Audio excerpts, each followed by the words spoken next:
اب ہم اللہ کے نام سے سورہ توبہ کا آغاز کر رہے ہیں۔ یہ سورہ مبارکہ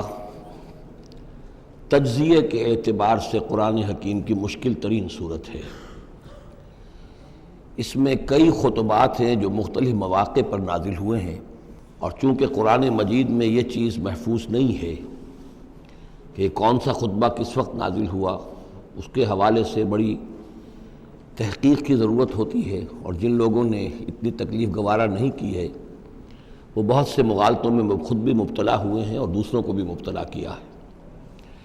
بہرحال پہلی بات تو یہ سمجھیے کہ یہ سورہ مبارکہ دو بڑے بڑے حصوں پر مشتمل ہے۔ پہلا حصہ پہلے 5 رکوعوں پر مشتمل ہے اور دوسرا حصہ 11 رکوعوں پر مشتمل ہے۔ فلسفہ دین اور فلسفہ رسالت کے اعتبار سے ان دونوں حصوں کے مابین فرق یہ ہے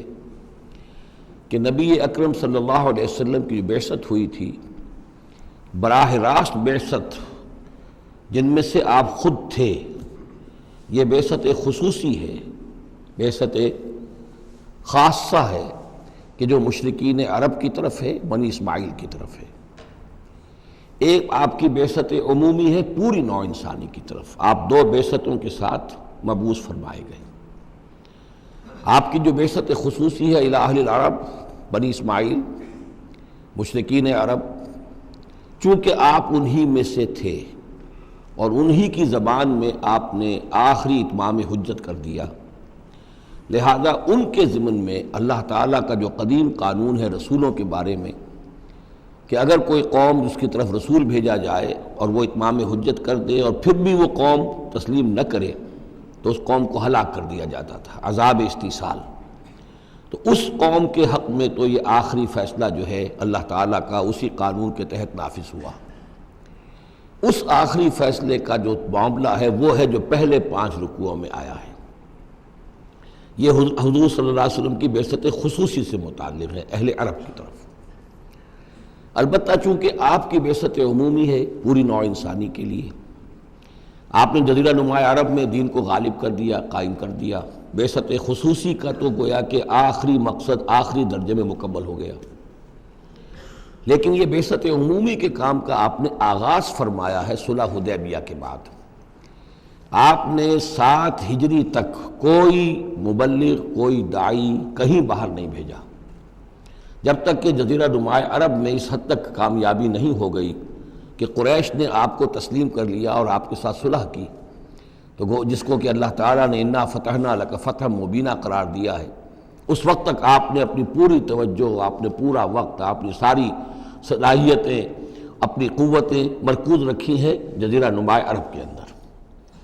البتہ جب اس حد تک کام پورا ہو گیا سن 7 میں، سن 6 میں صلح حدیبیہ ہوئی ہے، تو اس کے بعد آپ نے نامہ بر بھیجے، اپنے خطوط بھیجے، قیصر کے نام بھیجا، کسریٰ کے نام بھیجا، مقوقس کے نام بھیجا، نجاشی بھی اب جو اس وقت تھا، وہ نجاشی جو ایمان لائے تھے فوت ہو چکے تھے، ان کی تو غائبانہ نماز جنازہ بھی حضور نے پڑھائی تھی۔ اب جو نجاشی تھے وہ مسلمان نہیں تھے، ان کے پاس بھی خط گیا۔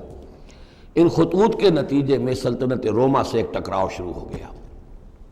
غزوہ موتا ہوا اور اس کے بعد غزوہ تبوک۔ یہ جو 2 غزوات ہیں ان کا تعلق حضور کی بعثت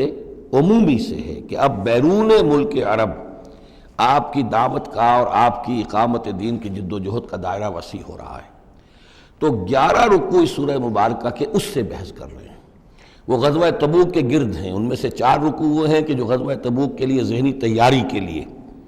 اور اس کے بعد کچھ آیات وہ ہیں کہ جو تبوک جاتے ہوئے اور تبوک سے واپسی پر نازل ہوئیں، اور کچھ حصہ وہ ہے جو تبوک سے واپس آ کر نازل ہوا۔ وہ تو ہیں 11 رکوع جو 6 سے شروع ہو کر 16 تک جائیں گے مسلسل۔ البتہ پہلے 5 رکوع وہ ہیں کہ جن میں اندرون جزیرہ نما عرب، اندرون ملک آپ کے جو مشن تھا اس کی تکمیل کا جو آخری مرحلہ تھا اس کا اعلان ہو رہا ہے۔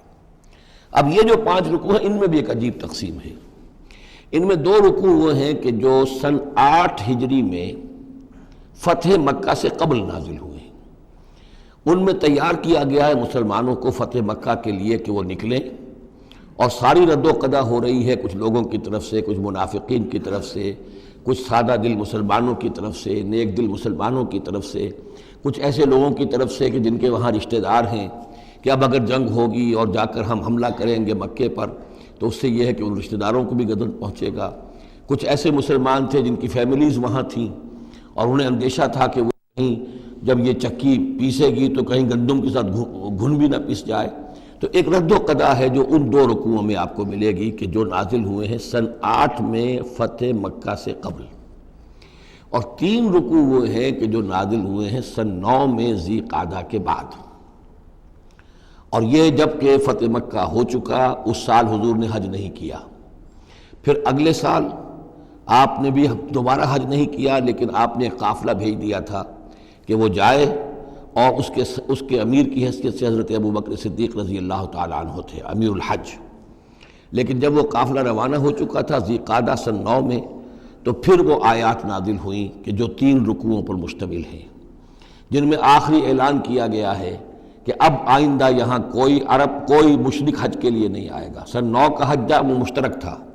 اس میں اہل ایمان بھی تھے اور اہل شرک بھی تھے، مشرکین مکہ بھی تھے، ان کو بھی اجازت تھی۔ اور وہاں اعلان کیا گیا کہ آئندہ مشرکین کے ساتھ اللہ کا کوئی معاہدہ نہیں ہے، اور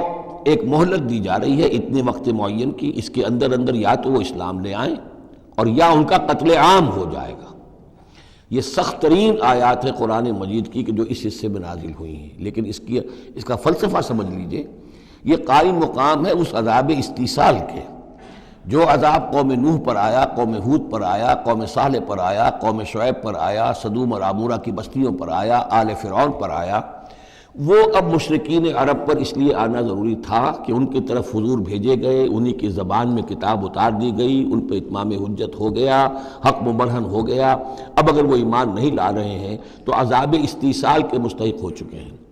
البتہ یہ کہ انہیں پہلی قسط جو دی گئی عذاب کی وہ تو غزوہ بدر کی شکل میں تھی، اب آخری یہ ہے کہ چیلنج کر دیا گیا کہ اب اتنی مدت کے اندر اگر تم ایمان لے آؤ گے تو تمہاری خیریت ہے، نہیں لاؤ گے تو تمہیں قتل کر دیا جائے گا۔ اور اس میں خود بخود امپلائڈ تھی یہ بات کہ اگر تم نہ ایمان لانا چاہو نہ قتل ہونا چاہو تو جزیرہ نماء عرب کو خیر بات کہہ کے چلے جاؤ، جہاں سینگ سمائے چلے جاؤ، اب عرب میں نہیں رہ سکتے۔ اس جزیرہ نماء عرب کو پاک کر دیا جائے گا شرک سے۔ تو 2 رکوع وہ 3 یہ، اب اس میں ایک اور کمپلیکیشن ہے، یہ 2 رکوع پہلے اور 3 رکوع بعد میں، ترتیب زمانی تو یہ ہے، ان 3 رکوعوں کا ایک رکوع پہلے نکال کے لے آیا گیا ہے۔ جیسے میں نے کہا تھا کہ سورہ انفال میں ایک آیت جو تھی کہ جو بڑی اہم تھی اور جو بڑی یوں سمجھیے کہ ایک حساس مسئلے پر تھی کہ مال غنیمت کا کیا ہوگا، اس کو پہلے لے آئے،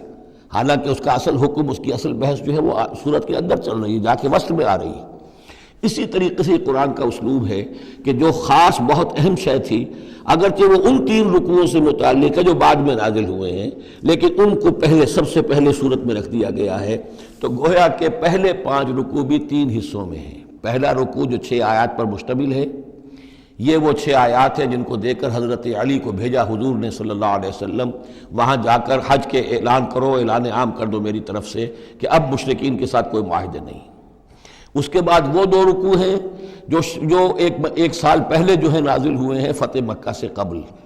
پھر 2 رکوع وہی ہیں کہ جو ان 6 آیات کے تسلسل میں ہیں جو ذی قعدہ سن 9 ہجری میں نازل ہو رہے ہیں۔ تو یہ 3 حصوں میں پہلے 5 رکوع ہیں، لیکن ان 5 رکوعوں کا تعلق محمد الرسول اللہ صلی اللہ علیہ وسلم کی بعثت خصوصی کا جو تکمیلی مرحلہ ہے در حقیقت اس سے ہے۔ صدق اللہ العظیم۔